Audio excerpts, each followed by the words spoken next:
Good morning students. Dear students, இன்றைக்கி இந்த வீடியோவில் நம்ம என்ன பார்க்க போகிறோம் அப்படின்னா ரெஜிஸ்ட்ரேஷன் ஆஃப் பார்ட்னர்ஷிப். ஸோ நேற்று நம்ம என்ன பார்த்தோம் அப்படிங்கிறத இன்றைக்கி பார்க்க போகிற வீடியோக்கு முன்னாடி ஜஸ்ட் ஒரு ரீகால் பண்ணிக்கோங்க. Types of partnership and then types of partners பார்த்தோம். ஓகேவா? அந்த டைப்ஸ் ஆஃப் பார்ட்னர்ஷிப்பில் லாஸ்ட் லிமிட்டட் லைபிலிட்டி பார்ட்னர்ஷிப் பார்த்தோம். ஸோ பார்ட்னர்ஸ்லையும் நிறைய டைப்ஸ் இருக்குது. அது என்னென்னு பார்த்தீங்கன்னா active partner, sleeping partner or dormant partner, nominal partner, partner in profit only, partner by estoppel, partner by holding out, secret partner, minor partner அப்படின்னு சொல்லி பார்த்தோம். ஸோ இன்றைக்கி பார்க்க போகிறது registration of partnership. The Indian Partnership Act does not make the registration of a partnership compulsory. Registration is optional, but the disabilities of non-registration virtually make it compulsory ன்னு சொல்லியிருக்காங்க. அதாவது ஒரு பார்ட்னர்ஷிப் ஃபார்மை பொறுத்த வரைக்கும் ரெஜிஸ்ட்ரேஷன் கவர்மெண்ட்டில் போய் பதிவு செய்யணும், ரெஜிஸ்ட்ரேஷன் பண்ணணும் அப்படிங்கிறது கம்பல்சரி கிடையாது. இது வந்து ஆப்ஷனல் தான். ஆப்ஷனல் அப்படின்னா விருப்பத்திற்கு உட்பட்டது. ஓகே, நீங்கள் வேணால் ரெஜிஸ்ட்ரேஷன் பண்ணிக்கலாம், அப்படி இல்லாட்டி விட்டுறலாம். But disabilities of non registration, அதாவது ஒரு பார்ட்னர்ஷிப் ஃபார்மை ரெஜிஸ்ட்ரேஷன் பண்ணலாட்டி என்ன அர்த்தம் அப்படின்னா சில பிரச்சனைகள், சில உரிமைகளை இழக்கக்கூடும். அப்போது அது வந்து கம்பல்சரி. அப்போ அந்த இடத்துல நீங்கள் என்ன பண்ணிக்கலாம் அப்படின்னா பார்ட்னர்ஷிப் ஃபார்மை ரெஜிஸ்ட்ரேஷன் பண்ணிக்கலாம். ஓகே, நெக்ஸ்ட்டு வந்து ப்ரொசீஜர் ஃபார் ரெஜிஸ்ட்ரேஷன். ஒரு பார்ட்னர்ஷிப் ஃபார்மை வந்து ரெஜிஸ்ட்ரேஷன் பண்ணணும்னா என்னென்ன ப்ரொசீஜர்ஸ், அதில் என்னென்ன டீட்டெயில்ஸ் இருக்கணும், என்னென்ன ஸ்டேட்மெண்ட் இருக்கணும் அப்படின்னு பார்த்தீங்கன்னா, first one name of the firm. ஒரு பார்ட்னர்ஷிப் ஃபார்மோட பேர், என்ன பேரில் அந்த பார்ட்னர்ஷிப் ஃபார்மை ஆரம்பிக்கிறாங்க. For example ABC and co brothers, ஓகேவா, ரைட் பிரதர்ஸ், ஓகேவா, ஜாயின்ட் பிரதர்ஸ், ஏதாவது ஒரு பார்ட்னர்ஷிப் ஃபார்ம் இருக்கும், ஓகேவா, அந்த மாதிரி ஃபார்ம். அடுத்த ஃபார்மோட பேர். அடுத்தது the principal place of business. Second one எந்த ஹெட் ஆஃபீஸ் அப்படின்னு சொல்லுவாங்க, ஹெட் ஆஃபீஸ்னு சொல்லுவாங்களே, அந்த பிஸ்னஸ் வந்து அந்த பிஸ்னஸோட ஹெட் ஆஃபீஸ் வந்து எந்த இடத்துல இருக்குது அப்படிங்கிறது. Third one name of other places where the firm carried on business. So இந்த பிஸ்னஸ் வந்து ஒரு பிஸ்னஸ் இருக்குன்னா அவங்க பிஸ்னஸ் வந்து நிறைய இடத்துல பிரான்ச்சஸ் வச்சுருப்பாங்க. அப்போ என்னென்ன இடத்துலலாம் பிரான்ச்சஸ் இருக்குது, அந்த பிரான்ச்சஸோட பேர். Then fourth one name and addresses of all the partners. எல்லா பார்ட்னர்ஸோட நேமும் அட்ரஸும் கண்டிப்பாக அதில் இருக்கணும். Then fifth one the date on which each partner joined the firm. எந்த டேட்டில் ஒவ்வொரு பார்ட்னரும் பார்ட்னர்ஷிப் ஃபார்மில் ஜாயின் பண்ணுறாங்க அப்படிங்கிற details. Then sixth one the duration of the firm. எவ்வளோ வருஷம், எத்தனை வருஷத்துக்கு அந்த பார்ட்னர்ஷிப் ஃபார்மை வந்து என்ன பண்ணுறாங்க, ரன் பண்ணுறாங்க அப்படிங்கிறதுக்கான details. Then this statement is signed by all the partners, should be produced to the registrar of firms along with the necessary registration fee. So அப்போ என்ன பண்ணணும்னா இந்த டீட்டெயில்ஸ்லாம் கொடுத்ததுக்கப்புறம் ரெஜிஸ்டரார் கிட்ட, அதாவது பதிவாளர்னு சொல்லுவாங்க இல்லையா, கவர்மெண்ட்டில் ரெஜிஸ்டரார் இருப்பார்ல, அவர்கிட்ட என்ன பண்ணணும் அப்படின்னா எல்லா பார்ட்னர்ஸும் இந்த ஸ்டேட்மெண்ட்டில் கண்டிப்பாக சைன் பண்ணியிருக்கணும் கீழே. அதோட ரெஜிஸ்ட்ரேஷன் பண்ணுறதுக்கு சில ஃபீஸ் இருக்கும், அந்த ஃபீஸையும் சேர்த்து என்ன பண்ணியிருக்கணும் அப்படின்னா கண்டிப்பாக கட்டியிருக்கணும். ஓகே, அதே மாதிரி இன்னொரு இம்பார்ட்டன்ட் பாயிண்ட் என்னென்னு பார்த்தீங்கன்னா, any change in the above particulars must be communicated to the registrar within 14 days of such alteration. Suppose ஏதாவது இந்த ஸ்டேட்மெண்ட் எல்லாமே கொடுத்துட்டாங்க, ஸ்டேட்மெண்ட் எல்லாம் கொடுத்ததுக்கப்புறம் ஏதோ ஒரு சேஞ்சஸ் இருக்குது, அதாவது பார்ட்னர்ஸோட நேமில் ஏதாவது சேஞ்சஸ் இருக்கலாம், பார்ட்னர்ஸோட அட்ரஸில் சேஞ்சஸ் இருக்கலாம், name of the family address ஏதாவது சேஞ்சஸ் இருக்கலாம். எந்த சேஞ்சஸாக இருந்தாலும் ஒரு ரெஜிஸ்டரார் கிட்ட வித்தின் 14 daysக்குள்ளே அவங்க இன்ஃபார்ம் பண்ணிடணும். அது ரொம்ப இம்பார்ட்டன்ட். இது ஒரு ஒன் வேர்டில் கேட்பாங்க.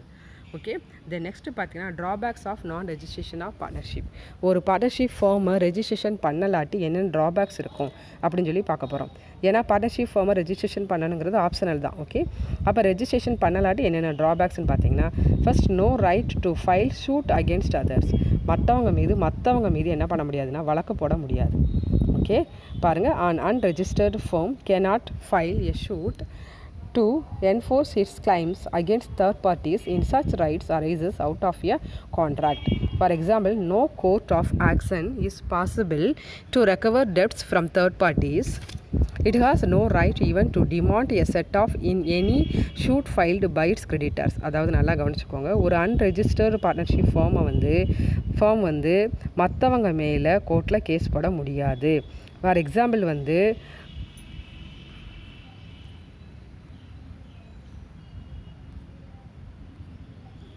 பார்த்தீங்க அப்படின்னா, for example no court of action is possible to recover debts from third parties. ஒரு தேர்ட் பார்ட்டிக்கிட்ட இருந்து இவங்க வந்து தன்னுடைய கடனை வந்து கலெக்ட் பண்ண முடியாது, ரெக்கவர் பண்ண முடியாது. எக்ஸாம்பிள் இப்போ ரைட் பிரதர்ஸ்னு ஒரு கம்பெனி இருக்குது, அந்த கம்பெனி கம்பெனி தேர்ட் பார்ட்டிஸ்க்கு ஏ அப்படிங்கிற பர்சனுக்கு கடன் கொடுத்துருக்காங்கன்னு வச்சுக்கிடுவோம். அப்போ அந்த கடனை வந்து இவங்க வந்து ரெக்கவர் பண்ண முடியாது, கோர்ட்டில் கேஸ் போட்டு ரெக்கவர் பண்ண முடியாது. அதுதான் main point.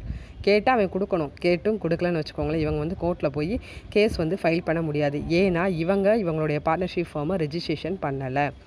Then it has no right even to demand a set off in any suit filed by its creditors. அதே மாதிரி இந்த பார்ட்னர்ஷிப் ஃபார்ம் வந்து வேறு ஒருத்தவங்க கிட்ட, கிரெடிட்டார்ஸ்னால் கடன் இருந்தோன்னு சொல்லியிருக்கேன், கடன் கொடுத்தவங்க வேறு கிரெடிட்டார்ஸ் கிட்ட இவங்க வந்து கடன் வாங்கியிருந்தாங்க அப்படின்னா அந்த கிரெடிட்டார்ஸும் இவங்க கிட்ட இருந்து என்ன பண்ண முடியாது, கடனை கலெக்ட் பண்ண சொல்லி கடனை ரெக்கவர் பண்ணுறதுக்காக கோர்ட்டில் கேஸ் போட முடியாது. செகண்ட் பார்த்திங்கன்னா right to shoe for right arising. அதாவது கோர்ட்டில் கேஸ் போடுற ஒரு அந்த ரைட்ஸையே இவங்க என்ன செய்கிறாங்க அப்படின்னா இழக்கிறாங்க. ஓகே, பாருங்கள். However, it can sue others for enforcing rights arising otherwise than out of a contract.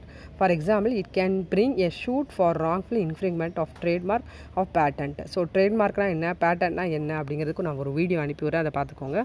இவங்க வந்து என்ன பண்ண முடியாது அப்படின்னா, ட்ரேட்மார்க்கு இந்த பேட்டன்ட் இதில் உள்ள அந்த ஏதாவது பிரச்சனைகள் இருந்தது அப்படின்னா அதுக்கான ஒரு ராங் இன்ஃப்ரிங்மெண்ட்டுக்காக இவங்க கோர்ட்டில் கேஸ் பண்ண முடியாது. ஏன்னா இவங்க வந்து ரெஜிஸ்ட்ரேஷன் பண்ணலை. தேர்ட் ஒன் பார்த்திங்கன்னா right of third parties to sue the firm அப்படின்னு சொல்கிறாங்க. ஸோ ஒரு தேர்ட் பார்ட்டி இவங்க மேலே என்ன பண்ண முடியாது, கோர்ட்டில் கேஸ் பண்ண முடியாது. ஒரு தேர்ட் பார்ட்டிக்கு ஆப்போசிட்டாக ஒரு பார்ட்னர்ஷிப் ஃபார்மும் இவங்க என்ன பண்ண முடியாதுன்னா கோர்ட்டில் கேஸ் போட முடியாது. பாருங்கள், the rights of third parties against the firm are not affected by non-registration. It means that they can sue the firm or any of its partners. ஒரு தேர்ட் பார்ட்டிஸ்க்கு வந்து என்ன இருக்குது, the rights of third parties against the firm are not affected by non-registration. ஒரு non-registration பண்ணாத ஒரு partnership firm வந்து third பார்ட்டிஸால் அஃபெக்ட் ஆகாது. ஓகேவா, தேர்ட் பார்ட்டிஸோட உரிமையால் அஃபெக்ட் ஆகாது. It means that they can sue the firm or any of its partners. So அப்போ ஏதாவது ஒரு பார்ட்னர்ஸ் மேலே ஒரு தேர்ட் பார்ட்டிஸ் வந்து கோர்ட்டில் கேஸ் போட முடியாது. A partner of one unregistered firm cannot sue the firm or other partners for enforcing his rights under the partnership deed. ஒரு பார்ட்னர்ஷிப் ஃபார்முக்குள்ளே இருக்கிற ஒரு பார்ட்னரேவோ இந்த அன்ரெஜிஸ்டர்டு ஃபார்முக்கு அன்ரெஜிஸ்டர்ட் ஃபார்முக்கு ஆப்போசிட்டாக கோர்ட்டில் கேஸ் போட முடியாது. ஏன்னா இவங்க வந்து ரெஜிஸ்ட்ரேஷன் பண்ணலை.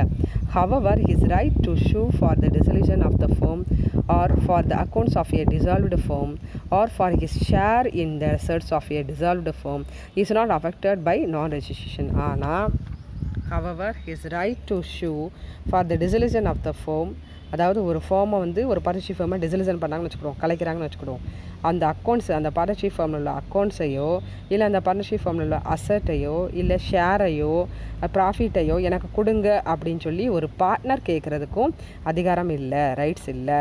ஏன்னா இவங்க வந்து பார்ட்னர்ஷிப் ஃபார்மை ரெஜிஸ்ட்ரேஷன் பண்ணலை. ஓகேவா, in short, non-registration does not affect the following rights. இந்த ஒரு ஷார்ட்டாக சொல்லணும்னா, ஒரு பதிவு செய்யப்படாத நான் ரெஜிஸ்ட்ரேஷன் பண்ணாத ஒரு பார்ட்னர்ஷிப் வந்து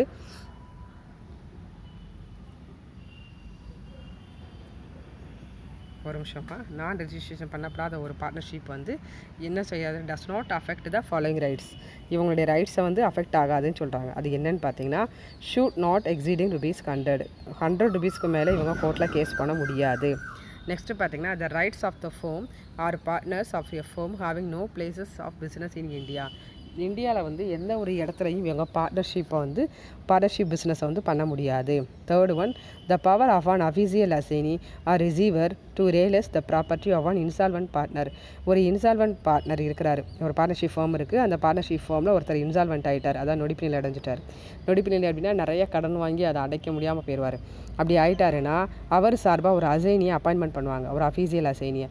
ஸோ அப்போ அந்த அஃபீஷியல் அசைனி வந்து அந்த பார்ட்னர்ஷிப் ஃபார்மில் உள்ள ப்ராப்பர்ட்டியை இந்த இன்சால்வெண்ட்டான பார்ட்னருக்கு ஷார்பாக வந்து அவருக்காக இவர் வந்து அந்த ப்ராப்பர்ட்டியை வந்து ரிசீவ் பண்ணுற அதிகாரம் இல்லை. Fourth one, suit arising otherwise than out of a contract as explained above. மேலே சொன்ன அந்த உடன்படிக்கைகளே அந்த அக்ரிமெண்ட்டில் இல்லாமல் இருக்கும் இல்லையா, அந்த இல்லாமல் இருக்கிற விஷயங்கள்லையும் இவங்க வழக்கு போட முடியாது. சரியா, அடுத்து fifth one, the rights of third parties against the firms or any of its partners. So ஒரு தேர்ட் பார்ட்டிஸ் அப்படிங்கிறவர் வந்து தன்னுடைய ரைட்ஸையும் இந்த ஃபார்முக்கு இதெல்லாம் உள்ள ரைட்ஸையும் இழக்கிறாரு. அதே மாதிரி ஏதாவது ஒரு பார்ட்னர்ஸும் இந்த ஃபார்மில் உள்ள ரைட்ஸை இழக்கிறாரு. ஏன்னா இவங்க ரெஜிஸ்ட்ரேஷன் பண்ணலை. அடுத்தது sued by a partner for the dissolution of the firm or for accounts of a dissolved firm or for share in the assets of a dissolved firm as stated above. மேலே சொன்ன எந்த ஒரு ரீசனாலையும் ஒரு partnership ஃபார்மை dissolution பண்ணுறாங்கன்னு வச்சுக்கிடுவோம். ஒரு partnership firm வந்து கலைக்கிறாங்க. அப்போது அந்த கலைக்கிறப்போ அந்த அசட்ஸை வந்து ரெக்கவர் பண்ணுறதுக்கோ இல்லை ப்ராஃபிட்டை ஷேர் பண்ணுறதுக்கோ ஓகே இல்லை பார்ட்னர்ஷிப் ஃபார்மில் உள்ள அக்கௌண்ட்ஸை கேட்குறதுக்கோ ரைட்ஸ் கிடையாது. இது மேலே ஏற்கனவே சொன்னது தான். ஓகே, அப்போது லாஸ்ட்டாக ஃபைனலாக பார்த்தீங்கன்னா registration can be affected at any time. ஒரு ரெஜிஸ்ட்ரேஷன் வந்து நீங்கள் பார்ட்னர்ஷிப் ஃபார்மை ரெஜிஸ்ட்ரேஷன் பண்ணால் தான் அது நல்லது, இல்லாட்டி அது ரொம்ப ரொம்ப பெரிய பெரிய விளைவுகளை சந்திக்க நேரிடும் அல்லது சில உரிமைகளை இழக்க நேரிடும், சில ரைட்ஸை வந்து இழக்க நேரிடும். So all the disabilities automatically disappear as soon as the form duly registered. So இந்த டிசபிலிட்டிஸ்லாம் நம்ம வந்து ஆட்டோமேட்டிக்கலி டிசப்பியர் ஆகணும், காணாமல் போகணும் அப்படின்னா ஒரு பார்ட்னர்ஷிப் ஃபார்மை நீங்கள் ரெஜிஸ்ட்ரேஷன் பண்ணிட்டா நல்லது அப்படின்னு சொல்லி சொல்ல வர்றாங்க. ஓகே ஓகே கைஸ், இந்த வீடியோ இதோட க்ளோஸ் பண்ணிக்கலாம். இன்றைக்கி என்னென்ன பார்த்தோம் அப்படிங்கிறத ஜஸ்ட் ஒரு ரீகால் பண்ணிக்கோங்க. ரெஜிஸ்ட்ரேஷன் ஆஃப் பார்ட்னர்ஷிப் பார்த்தோம், அதில் procedure for registration, drawbacks of non registration of partnership பார்த்தோம். ஓகேம்மா, தேங்க்யூப்பா.